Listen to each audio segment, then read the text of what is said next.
Jim Rickards, Senior Managing Director at Tangent Capital Partners. Jim, I want to start with you. You were saying right now that the market is not trading on fundamentals. What are people trading on then? Well, you know, we've had this phenomenon of the commoditization of stocks where the entire stock market seems to trade like a single asset class. And it's been called risk on, risk off. There, non-directional volatility. There are different names for it. But right now, the markets are fairly relaxed. I say there are two kinds of train wrecks, the ones you see coming and the ones you don't. This fiscal cliff negotiation is a train wreck, but you can see it coming a mile away. So the markets are not really reacting too much to it. They're just going to wait and see.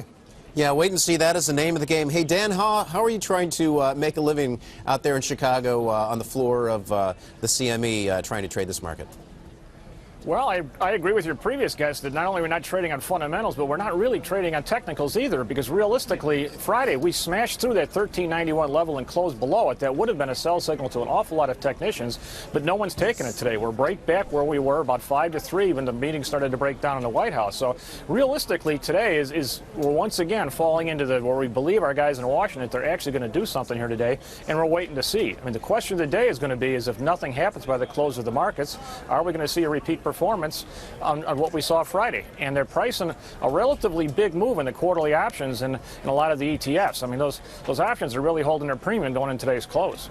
So we're not trading on fundamentals. We're not trading on technicals. Jim Rickards, what's an investor to do? What are the 2 or 3 big catalysts you have your eye on in 2013?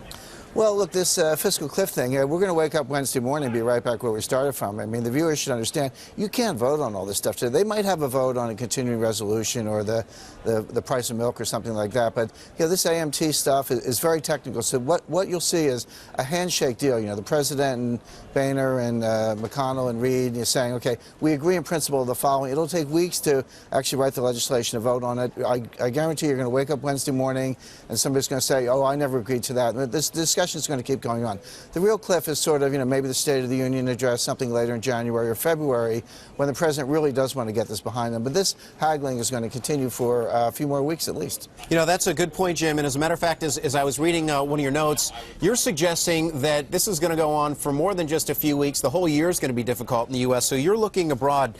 Talk to us about some of the places you find more attractive than the U.S. right now. Well, I've been very bullish on Europe for a number of reasons. First of all, the currency. I mean, the currency is going to hang together. No one's getting kicked out. So the euro is going to be strong. They'll be adding members over time. So I look for the currency to be strong. There's an enormous amount of Chinese capital that wants to come into Europe, that China wants to get out of dollars. They're not going to dump what they have. I'm not suggesting that. But at the margin, as their current account surplus piles up, they're going to invest more and more in Europe. China wanted to see Europe get its act together. Now Europe does have its act together. So here comes the Chinese capital.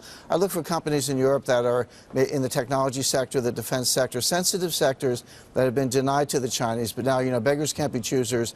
The Europeans are going to have to sell some of these assets, and the Chinese are going to be willing buyers.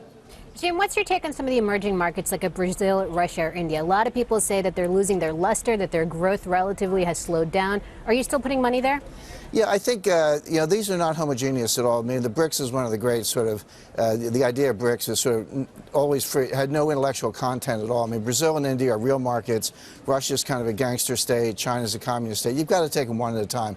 Very bullish on Singapore, Korea, for example.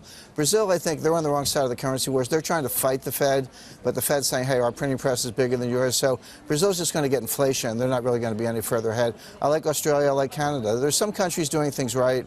They're saying, we can deal with a strong currency. We're going to, promote our economy through, low taxes and investment and education and infrastructure and things that count. Countries like Brazil that are just trying to cut rates, they're just going to get inflation. So I like Australia, Canada, Singapore. Don't like Brazil. India somewhere in between. Hey, Dan Hall, last word to you in about 20, 30 seconds. Do you have a trade for our viewers as we begin 2013 starting Wednesday?